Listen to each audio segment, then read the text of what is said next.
电影进我口，档次全都有。大家好，我是阿星，今天要给大家介绍的影片名字叫做《火车司机日记》。白胡子老头阿亮是个老司机，与别的老司机不同的是，阿亮开的车是火车。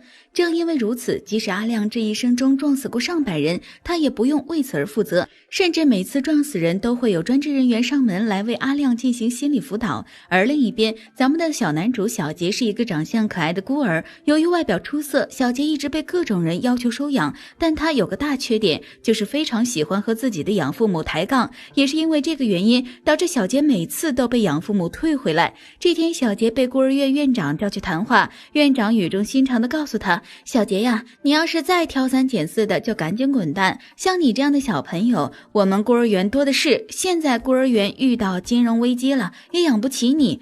这让一直以来很自信的小杰受到了很大打击。小杰跑出了孤儿院，在铁轨上散步，正巧此时阿亮开着火车经过，看到铁轨上的孩子，阿亮吓得当下一颤，还好他及时刹车了，要不然又是一条人命。阿亮救下小杰后，便将无家可归的他带回了家。出于无奈和同情，阿亮决定收养小杰。一转眼8年过去了，当年的小杰已经长成了一个帅小伙，并成功拿到了铁路学校的毕业证书。但阿亮却告诉小杰，希望他不要成为一名火车司机。小杰很疑惑，阿亮便告诉小杰，要成为一名火车司机，身上必定要背负好多条人命。为此，阿亮托人给小杰安排了一份铁路后勤部的工作。这份工作非常的无趣，每天除了清洗火车之外就没有什么可以做的。这天无聊的小杰偶遇了另一位火车司机的酱油哥，酱油哥十分热情地邀请他去驾驶火车玩玩。小杰高兴极了，当场接受了酱油哥的邀请。可没想到这个酱油哥非常的不靠谱，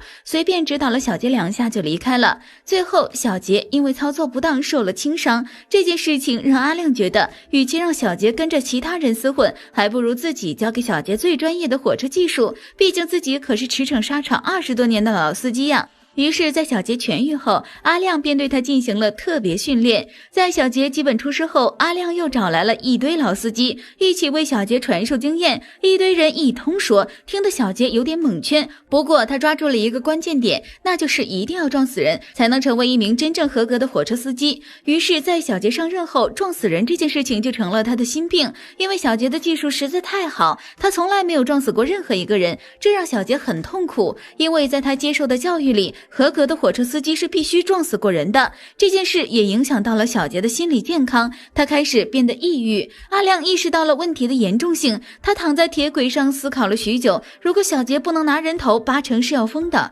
作为一名老父亲，自己一定得帮助儿子，但这帮助的第一步就是得找到一个可以搞死的对象啊。于是阿亮就每天都在铁路旁边转悠，功夫不负有心人。这天阿亮终于在大桥旁发现了一个准备跳河的人，阿亮便劝说他，大兄弟，跳河多痛苦啊，我心肠比较好，给你想了一个更好的法子，不如去卧轨自杀吧，保证无痛无痒，快速升天。那人一听觉得有点道理，便真的决定去卧轨自杀。但死之前他想求得阿亮的一个吻，作为直男，阿亮当然是从身体到心理都拒绝。也正是这个原因，那人便不再接受阿亮推荐的死法。由于不能帮儿子完成愿望，阿亮很是自责，便决定自己亲自上阵。他静静地躺在铁轨上等待着，但没想到此时酱油哥正好开车路过铁轨，而且车子还突然抛锚了，直接卡在了铁轨中央。小杰来不及刹车，就这样撞了过去。机缘巧合下，倒霉的酱油哥被小杰撞死，而阿亮则躲过一劫。故事的最后，解开了心结的儿子也不再抑郁寡欢，